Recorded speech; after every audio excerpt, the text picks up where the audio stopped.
All right, you bastards, strap in, because today we're diving headfirst into the shitstorm that was Kamala Harris's political career.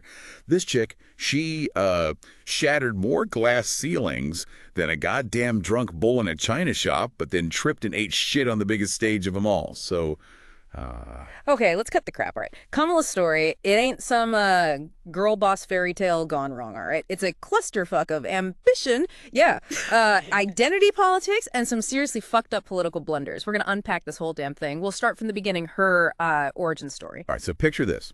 Oakland, California, 1964. You got her mom, badass Indian biologist, meets her dad, a sharp-as-hell Jamaican economist, and they meet at UC Berkeley, of all places. Talk about a recipe for a kid destined for greatness, huh? Right. But the interesting thing here is how that multicultural upbringing really shaped her worldview. Her parents were like knee deep in the civil rights movement, man. They were rubbing shoulders with intellectuals and activists. That's some serious early exposure to social justice issues. Like, that's got to shape you, right? Absolutely. Yeah. But hold up, though, because her childhood wasn't all Berkeley protests and hippie love-ins. They moved around a bunch, Midwest, even Montreal for a bit. She ended up graduating high school there, then back to the States for Howard University, a historically black college. Talk about a cultural chameleon, right? Yeah. Navigating all those different environments, different cultures. I mean, it's not really a surprise she ended up as a politician, you know?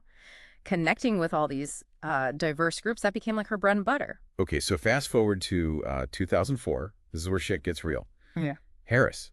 She becomes the district attorney of San Francisco.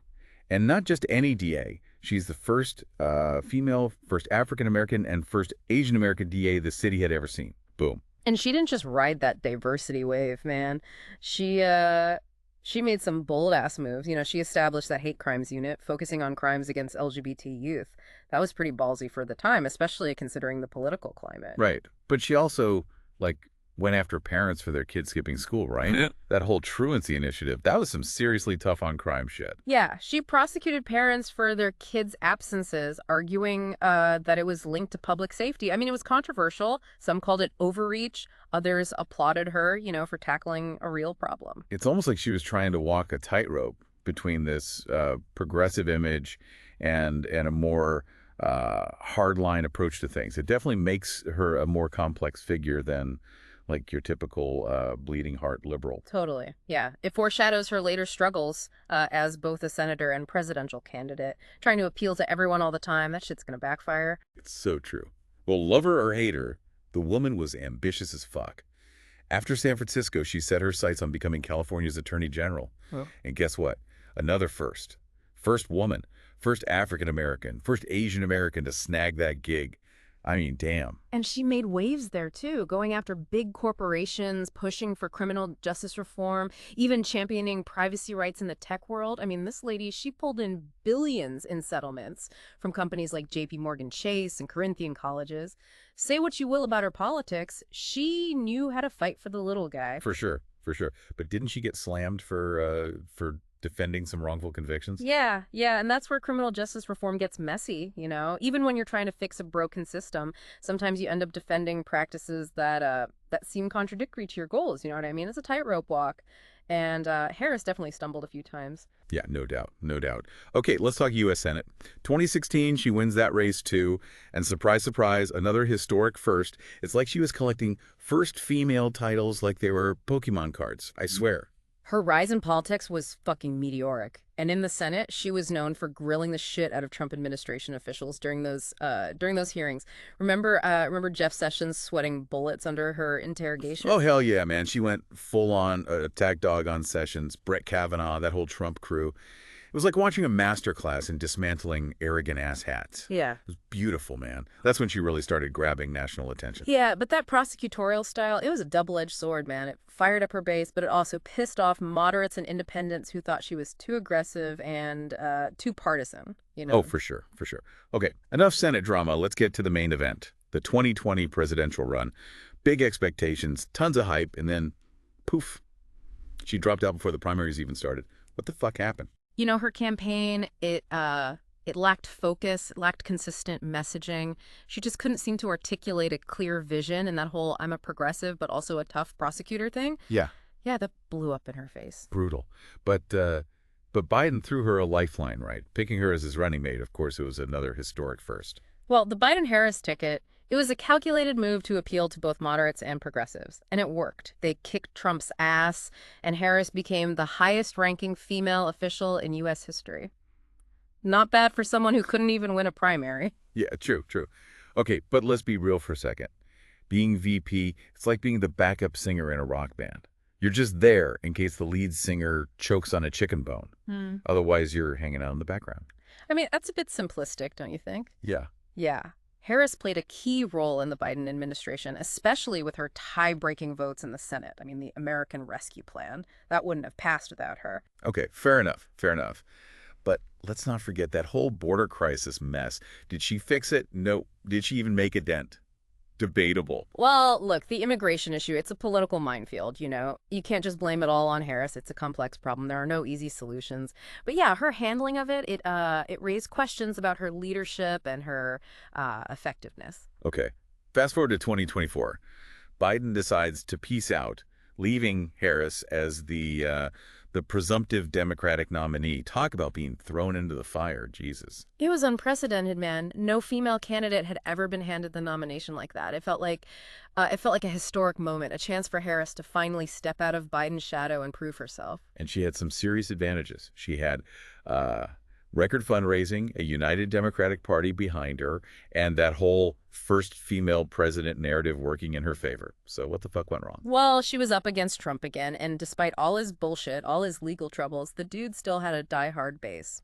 Oh, right, right. And let's not forget about that whole they-them fiasco. Trump hammered her on that gender-affirming surgery for prisoners thing. Yeah. Not exactly a winning message for the average Joe. Yeah, that attack ad, it was brutal. It played into people's fears. It painted Harris as out of touch. It's a classic example of how social media can just twist the truth and exploit people's emotions. So even with all the historical significance, the cash, the endorsements, she still got her ass handed to her by Trump. Again, what a fucking shit show. It's a harsh reality check. Sometimes just being the first, it's not enough. Voters care about policies. They care about leadership. They care about someone who gets them. And Harris just didn't connect. It's like people were so caught up in the historic candidacy bullshit that they forgot to ask the important questions like, can she actually lead? Does she even have the balls to, like, stand up to Putin and Xi Jinping? I mean, come on. Well, yeah, her foreign policy experience, it was pretty thin. You know, she mostly just parroted Biden's talking points. She didn't really offer any original ideas. And people, they want a president who looks like they can handle those global asshats, not someone who seems clueless. True, true. But, I mean, Biden, he wasn't exactly a foreign policy rock star either. I mean, you remember that Afghanistan clusterfuck? Jeez. Talk about snatching defeat from the jaws of victory. What a mess. Yeah, true. But at least Biden, he had been around the block a few times, even if his judgment was, you know, questionable. But Harris, she came across as inexperienced and out of her depth, and she never really shook that rookie vibe. Yeah, I get you. Okay. Let's move on to something a little less depressing.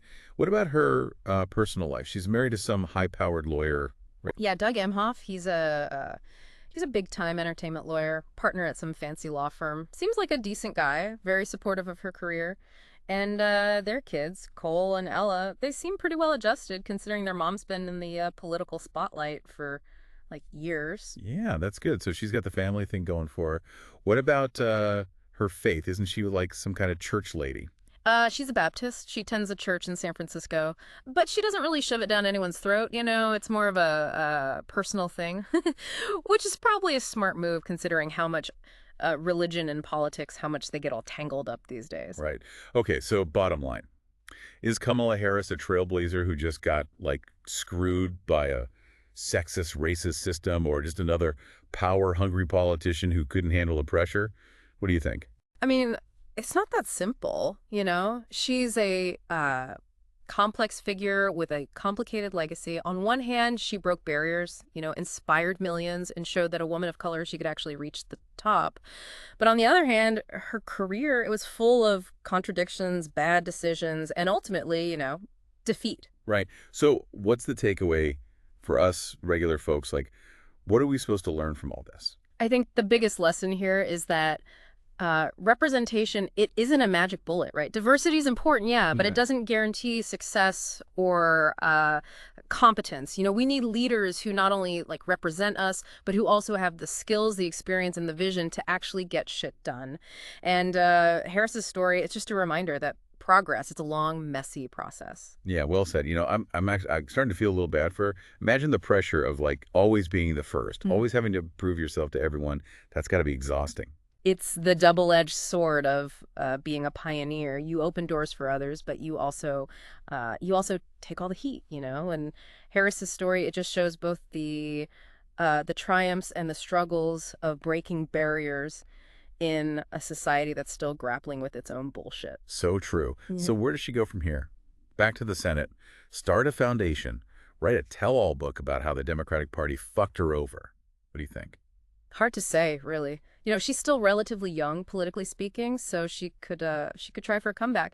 But she's got to figure out what went wrong. She's got to rebuild her image. I mean, it's a tough road, but she's shown she's got the guts to face challenges. Okay, let's wrap this up. Any final thoughts for our listeners before we drown our sorrows in tequila shots and try to forget this whole political shit show? Kamala Harris's story, it isn't over yet. Whether she fades into oblivion or makes a comeback, I think her impact on American politics, it's undeniable. I mean, she broke barriers, she inspired people, and she showed the world that anything is possible. Damn, that's almost poetic. All right, folks. That's our deep dive into the rise and fall of Kamala Harris. We hope you learned something, laughed a little, and maybe even shed a tear for the fallen queen. Now go out there and make some history yourselves. I mean, even if she never runs for office again, she's already secured her spot in the history books. Yeah. It's got to count for something, right? Yeah, but history remembers winners, man, not losers. Who the fuck remembers the guy who came in second to Neil Armstrong on the moon? Nobody. True, true. But sometimes the people who pave the way, the ones who fight for change, even if they don't win in the end. I mean, they leave a mark. Think about all the women and girls who saw Harris up on that debate stage, standing there with world leaders. That shit matters, even if she didn't win. Absolutely, man. I mean, she challenged the status quo, pushed boundaries and made America like look in the mirror. And whether you loved her or you hated her, I mean, she was a force to be reckoned with. Let's be real. Okay, so the big question: what's Kamala Harris's legacy? Yeah. How will people remember her like 50 years from now? That's the million-dollar question, man. It's too early to tell, really. I mean, her legacy, it'll depend on what happens in the future, how people, interpret her actions and their impact. But I think she'll be remembered as, a complex, contradictory figure, a product of her time, who both reflected and challenged America's contradictions. And people they'll argue about her. Some will admire her, others will criticize her. But one thing's for sure. She won't be forgotten. That's a pretty diplomatic answer. But hey, you're the expert, not me. So there you have it, folks. The rise and fall and maybe rise again of Kamala Harris. A story of ambition, shattered glass ceilings, epic fails, and ultimately a legacy that's still being written. Thanks for tuning into this deep dive. We hope you enjoyed the ride, even though it was, a bit bumpy. And remember, history is made every day. So go out there and make some noise, shake things up, and maybe you'll be the subject of our next deep dive. Who knows? And don't forget to check out the show notes for more info on this fascinating, frustrating, and ultimately unforgettable woman. Until next time, stay curious, stay informed, and stay pissed off.